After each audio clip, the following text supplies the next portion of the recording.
speaker will be Mr. Steven Liaros, who has worked for many years in civil engineering, town planning, and has a Master in Environmental Law and is currently a PhD candidate at the University of Sydney in the Department of Political Economy, who will be speaking to us about circular economy innovation hubs.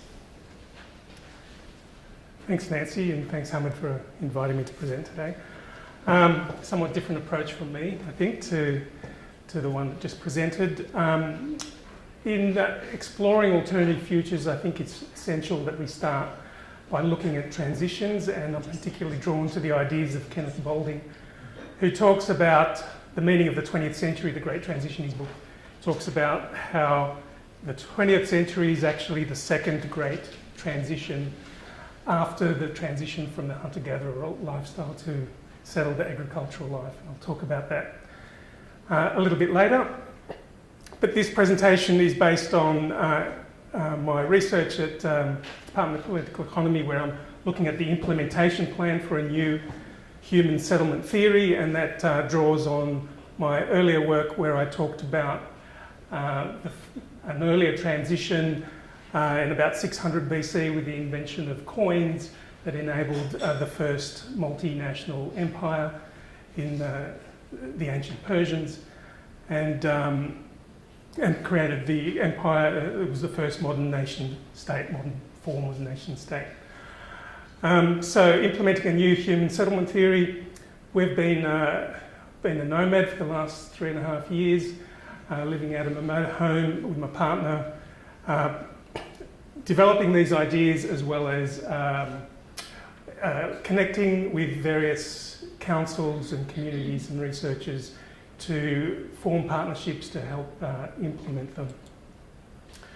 So I always start with the challenges, but only one slide on the challenges. Key point is to move beyond the challenges and look at the solutions, but to also understand that all of these are interconnected symptoms of a systemic problem with the current system that we're living in. So what are the transitions that are already happening? The energy transition is usually framed in terms of a transition from fossil fuels to renewables. But in my mind, the more important transition, or equally important transition, is from a centralized to a distributed network. The first transition relates to a zero marginal cost, a future zero marginal cost society. And you can see that with renewables, there is no fuel input. So all the work involved in digging up the coal, transporting it to the power plant, running the power plant, and so on, and the high degree of maintenance of those power plants is all going to disappear, as all that's involved is basically maintenance and planning for the next iteration of the infrastructure. So towards a zero marginal cost society with productive efficiency driving that.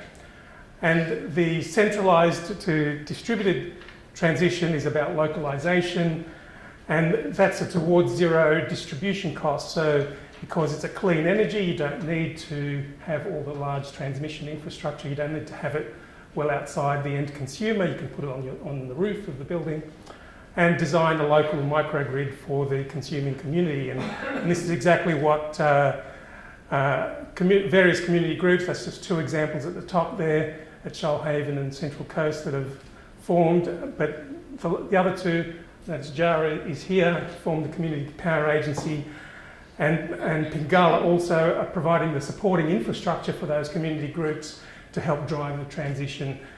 So that's amazing work, and it's all around this idea of community renewable energy, so community scale infrastructure, not at the household scale. And this takes us to the next kind of renewable resource, which is food, of course. And you can follow the same principles there.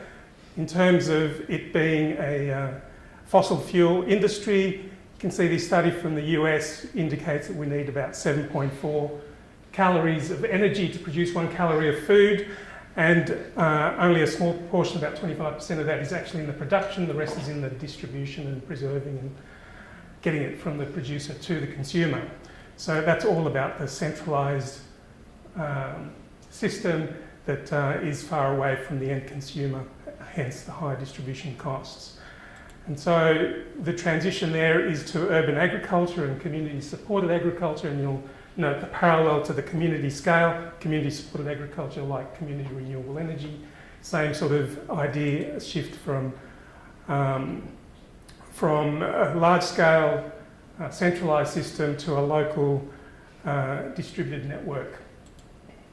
Similarly with the water transitions, in fact the water industry is the most advanced. The best practice now is water-sensitive urban design, which the water industry engineers have been advancing for some 20 years now.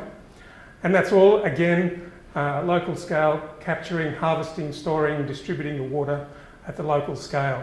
So again, a shift from a centralised system to a distributed network.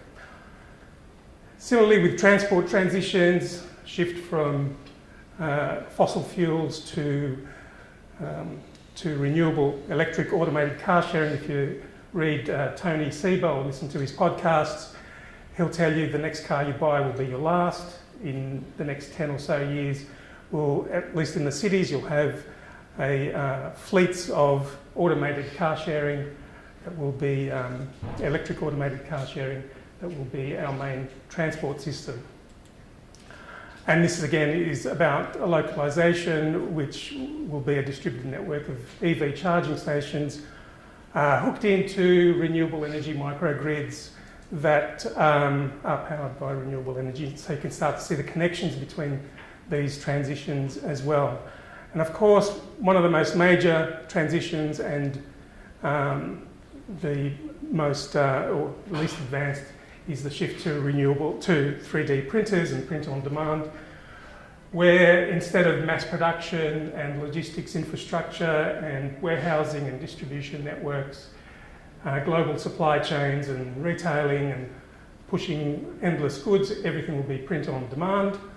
And if you think this is unlikely, the publishing industry has already been disrupted in this way. Amazon has a network of printers around the world, so when you buy a book on Amazon, it's just printed at your nearest printer and sent to you.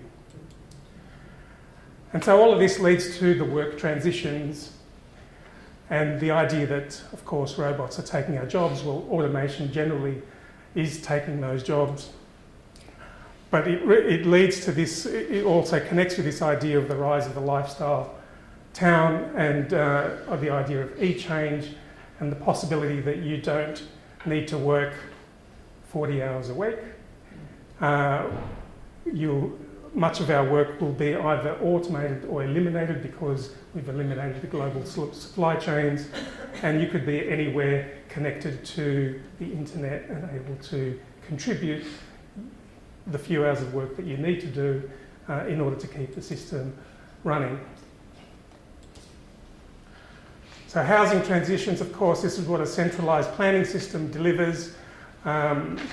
Endless housing reliant on fossil fuels to move around. And of course, illustrates the disconnect in the fact that these are figures for New South Wales. 67% of our housing is separate detached housing, but 24% of the population is one-person households. So that's on the figure on the diagram on the left is the number of people per household in the houses. And we've had a significant reduction. In 1911, there were 4.5 people per household. In the 1970s, there were 3.5. We're now at 2.7, and all the demand for new housing or the narrative that's developed around the need for new housing assumes that trajectory will continue and there'll be fewer and fewer people to all live alone in one house. And so these ideas of co-housing and eco-villages have been trying to break that paradigm and integrate your food and your water, energy and housing systems. Unlike an earlier comment today, I really believe that language is important. The narrative that you try to develop and you speak is important, and we tried talking about eco-villages and co-housing for quite some time and found that it was just, we just got blank faces most of the time.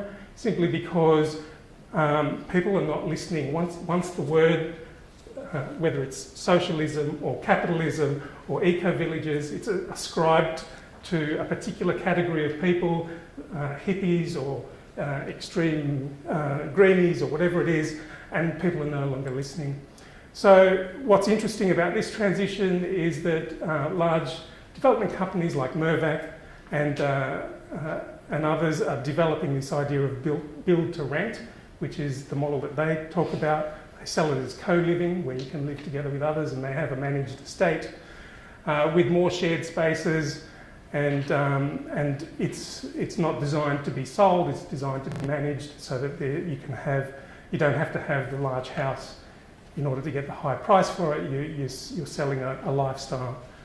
And so you're starting to create these local... So bringing it all together, how do we bring all of these transitions together? Because they're all clearly interplaying and interacting with each other. And we start with this idea of managing the commons. So if your local community is managing your water, your food, your energy, and you bring together the work and living spaces, your housing and workspaces into the one thing, then you're starting to create an integrated system. And the particular thing about water, food, energy and living spaces is that they're all place dependent. So you get a common approach in each place that you're managing the water, you're using an energy microgrid to power a water microgrid to irrigate a food system, and you design your live and work spaces to minimise energy demand. And all of these things can work, you get greater efficiencies by interconnecting the systems. The other narrative that we're working on is this transition from a linear to a circular economy. And as you can see, the current economy is a take, make, use, dispose model. And this narrative of a circular economy has taken off in Europe, and they're even promoting it as well in China. But we're applying it, they usually apply it just to the production of goods to maximise profit.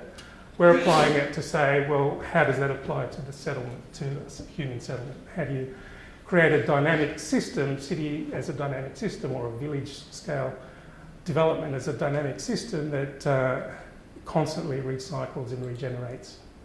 And so we're developing this approach of systems thinking in cycles, striving for zero waste. So those first three are the general principles of a circular economy. And it also connects with the idea of a universal basic income, but instead of paying people money, you create places in which people can sustain themselves. And the basic income debate is really just about distribution of wealth, whereas we're talking here also about how you create wealth. What does it mean to create wealth? And we believe it's in managing your natural resources and building up soil health and the productivity of the land by managing the natural systems, and that creates an abundance and drives, when you have an oversupply, because we're planning for a discrete population, then that drives the price towards zero for those basic necessities. And that discrete number, the 200 people, it works, it uses the Dunbar number. 150 people is about the scale that we can know other people without creating hierarchies. So up to 200 people, and our focus is to create a replicable process. So, sorry for that. That's working with the planning system, working with councils is my background's in town planning and in rezoning applications and rezoning of land. And the key here is to capture the land value uplift when you're rezoning the land from rural to urban. And that diagram also reflects this idea of the economy embedded within society, embedded within the natural environment. So we're trying to tell that story as well. And so we're calling it a circular economy village or a circular economy innovation hub, depending on who we're talking to. Integrated energy microgrid, food system, live and work, water cycle. But importantly, we see it as a network, not as an individual hub. We're not dropping out of society. We're creating a system in which the society can transition. And then you can connect using online platforms for more complex needs, using peer-to-peer, Creative Commons, open source, crowdsourcing of skills and so on for the more complex needs. So we're also planning for Nomads. So the idea of a network allows you to move from place to place, and then you can start thinking of it as a network of waterholes connected by song lines in which you can create your own story, but able to provide your basic necessities and contribute for as long as you wish at any particular place. Internet of Cities is another narrative that we're trying to propose, and I think that's one thing that we're really keen on is this idea of narratives and stories, and the language that you use is really important, because we present to councils. We presented to one council that had a Greens mayor, had Labor, Liberal, Nationals and Independents on the council. What language do we speak that speaks to all of them? And so we have to talk about investment in your local area. We have to talk about resilience to the future. We have to talk about maintaining the natural environment. We have to talk about creating places where people can be socially connected and support each other and manage the natural environment. So we're working with a number of researchers. The researchers at University of South Australia are a nutritionist and a modeller who are translating various nutrition plans into agricultural plans to work out how much land and water we need to sustain that discrete population, because it's easy to plan once you have a discrete number, because those are fairly inelastic commodities or basic necessities. University of Queensland, there's a few researchers there. QUT, Smart Cities. Western Sydney University, we're speaking with Louise Crabtree about ownership structures, in particular community land trusts, as a way of collectively owning that space. CSIRO will be doing the energy and water microgrid integration design, and they have an Urban Living Labs program where they're exploring different models, or able to test and research those models on an ongoing basis. The difficulty so far has been to get institutional support from a university or a research institute that will help to drive this. It's just been the two of us trying to make this happen, and there's a lot of interest but no money or backing for it, and the early stages require a fair bit of upfront modelling and design yeah, so that's our website, Utility Developments, Blending Beauty with Utility. That's what we're trying to do. And that's it, if there's any questions.